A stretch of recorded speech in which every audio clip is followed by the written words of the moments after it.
ભાઈ બહેનના પવિત્ર તહેવાર એટલે રક્ષાબંધનમાં બહેન ભાઈને રાખડી બાંધી રક્ષાનું એક વચન આપે છે.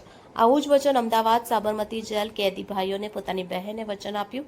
રાખડી બાંધતા જેલમાં બંધ ભાઈને જોઈને બહેનો રડી પડી હતી અને અનેક ભાવુક દ્રશ્યો જોવા મળ્યા. આજે ભાઈ બહેનના સ્નેહનું રક્ષાબંધનનું પવિત્ર પર્વ. આ પર્વને ઉજવવા સાબરમતી જેલમાં કેદી તરીકે રહેલા ભાઈઓ માટે જેલ દ્વારા આ પર્વ ઉજવવાની વ્યવસ્થા કરવામાં આવી. જેલમાં બંધ ભાઈઓને રાખડી બાંધવા મોટી સંખ્યામાં બહેનો ઉમટી પડી હતી.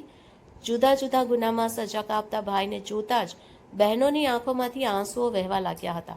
બહેનોએ વિધિવત રીતે પોતાના કેદી ભાઈને કંકુ ચાંદલા કરી રાખડી બાંધી મોઢું મીઠું કરાવી રક્ષાબંધન તહેવારની ઉજવણી કરી હતી. જેલમાં સજા કાપતા કેદી ભાઈઓ પણ બહેનને જોઈ ભેટી પડ્યા હતા. પોતાની પુત્રી પુત્રને ગળે લગાવતા એક પિતાનો આનંદ આંખો દ્વારા વ્યક્ત થતો જોવા મળતો હતો. બહેનોએ ભાઈઓ વહેલી તકે જેલમાંથી છૂટે તેવા આશીર્વાદ આપ્યા હતા. રાજ્યના અલગ અલગ ખૂણામાંથી અનેક બહેનો પોતાના ભાઈને મળવા જેલ પર આવી પહોંચી હતી. આ સમયે ભાવુક દ્રશ્યો સર્જાયા હતા. સાબરમતી જેલના અધિકારીઓ દ્વારા કરવામાં આવેલ આ સુંદર વ્યવસ્થા ખરેખર સલામને અને પ્રશંસાને પાત્ર છે.